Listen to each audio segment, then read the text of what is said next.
So let's get some more on all of this. Joining us, a Democratic Congresswoman, Tulsi Gabbard of Hawaii. She's a member of the Armed Services and Foreign Affairs Committee, served in the U.S. Army in Iraq. She also met back in January in Damascus with President Bashar al-Assad. Congresswoman, thanks very much for joining us. Aloha, Wolf. Good to talk to you. All right, let's talk about this chemical attack. You tweeted about the attack, and I'll put it up on the screen. You tweeted this: whoever is found responsible, be it the Syrian government, Al-Qaeda, or ISIS, all have access to chemical weapons, must be held accountable. Who do you believe is responsible for that chemical attack that killed so many civilians, including so many children? Here's the issue, Wolf, is what I believe, what you believe, or others believe is irrelevant. What matters here is the evidence and the facts.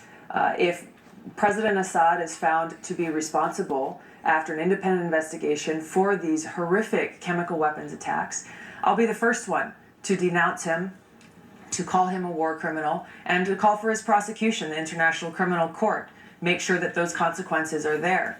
But the key is now, with President Trump's reckless military strikes last night, it flew directly in the face of the action that the UN was working on at that time, to launch an independent investigation, to find out exactly what the facts are, who was involved and who was responsible, so that the appropriate consequences could be levied. So, Congresswoman, when the Pentagon says it was the Syrian regime of Bashar al-Assad who was responsible, when the Secretary of State says that, the President says that, they all conclude that they have the evidence to back it up. They say Assad did it, his military did it. You don't believe them necessarily. Well, last time I checked, Wolf, Congress had the authority and the responsibility for declaring war, for authorizing the use of military force. So whether the President or the Pentagon or the Secretary of State says that they have the evidence, the fact remains that they have not brought that evidence before Congress, they have not brought that evidence before the American people, and they have not sought authorization from Congress to launch this military attack on another country. The fact is that the United States has been waging this war, this regime change war now for years, covertly through the CIA, to overthrow the Syrian government. The result of this has been the suffering of the Syrian people, hundreds of thousands of people dead, millions of refugees, and the strengthening of terrorist groups in Syria, like Al-Qaeda and ISIS, whose goal is to overthrow the Syrian government.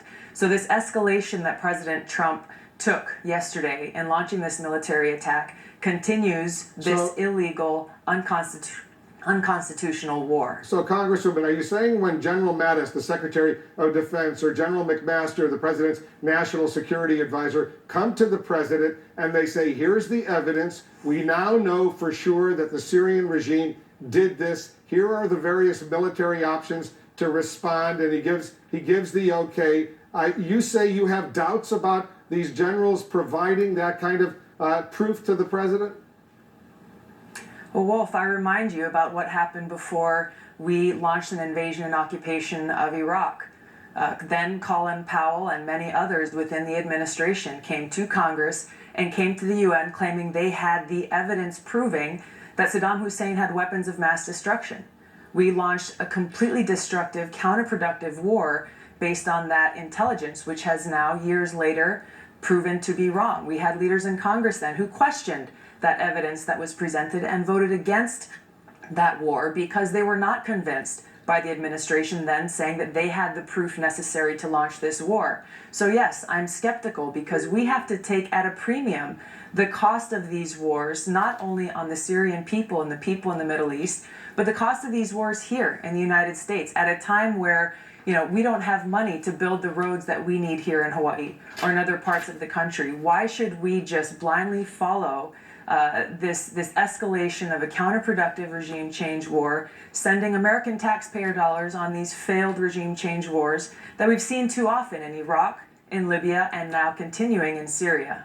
Because the Pentagon says they have radar tracking that shows that Syrian regime planes were in the air at the time of this attack. They also say they have heat signatures showing that those planes dropped those chemical bombs in those areas where the civilians were exposed to that kind of nerve agent. But what I hear you saying is you don't necessarily buy that. Well, once again, Wolf, all I'm saying is that we have an executive branch of government and a legislative branch of government. And we need to see the evidence. Congress and the American people need to see and analyze this evidence and then make a decision based on that whether or not an authorization of U.S. military force is necessary. And what I'm telling you is that that hasn't happened. I have not seen that independent investigation occur and that proof presented showing exactly what happened. And there are a number of theories that are out there on exactly what occurred that day. You met with President Bashar al-Assad in Damascus this past January, just a little while ago. Do you doubt, Congresswoman, that he's capable of launching a chemical attack on his own citizens? Because the Obama administration said he did it back several times in 2013 until the Russians came in and said they would try to destroy all of his chemical weapons stockpiles. Yeah, again, this isn't about what I believe or what I doubt. What matters the most here are the facts. The American people deserve to see and know of the evidence and the facts before authorizing the continuation of this destructive, counterproductive, illegal regime change war. Our interest, Wolf, must be on bringing about peace. That if we truly care and are compassionate for the Syrian people, these children and women and innocent people who are being most impacted by this war, we need to end this destructive regime change war, not escalate it as the president has just done through his illegal military strike launch last night. Why did you meet, Congresswoman, with President Bashar al-Assad? You know, you got a lot of criticism for going to Damascus and meeting with him. Why did you decide to meet with him? You know, I went to Syria in the interest of furthering the cause of peace, to see and hear firsthand from the Syrian people how we can bring about an end to this counterproductive regime change war, something that I have been fighting for now as a member of Congress for years. Whether we like it or not, President Assad remains the president of Syria, and in order to determine a negotiated outcome to end this regime change war that again has cost hundreds of thousands of lives and millions of refugees, he has a part to play in bringing about that negotiated outcome. We should not continue this counterproductive regime change war, to overthrow the Syrian government, first and foremost because it will be destructive to the Syrian people, just like we saw our wars in Iraq and Libya turned out to be worse off for the people of those countries. And just like in those two countries, we're already seeing this war we've been waging for years has only proven to strengthen these terrorist groups like Al-Qaeda and like ISIS, who are trying to overthrow the government so that they can walk in and fill that vacuum and take over all of Syria for their own nefarious means. Who is responsible, Congresswoman, for the deaths of more than 400,000 Syrians, mostly civilians and a lot of children, elderly? Who do you blame for those deaths over the past 6 years? There are a number of ways that you can point the finger, Wolf. I'm interested in finding the solution, and the solution is to end this counterproductive regime change war. The United States has been waging, along with allies, so-called allies like Saudi Arabia, Qatar, and Turkey, all seeking to overthrow the Syrian government. We have been providing arms, funding, salary, support, intelligence, and other types of both direct and indirect support to armed militants within Syria who are working directly with Al-Qaeda, who are allied with terrorist groups like Al-Qaeda towards this end of overthrowing the Syrian government. All an action which has resulted in more chaos and suffering for the Syrian people, as well as counterproductive to our American national security interests by strengthening the very enemy that attacked us on 9/11. It makes no sense, and I've spoken to you before about my bill, the Stop Arming Terrorists bill, that would put an end to this madness by prohibiting American taxpayer dollars from paying for this support, for paying for this counterproductive regime change war. But don't you believe that Bashar al-Assad bears a lot of the responsibility for the horrific deaths that have occurred in his own country, his regime, his military going out there and killing all these people? Don't you think, Congresswoman, he bears a lot of that responsibility?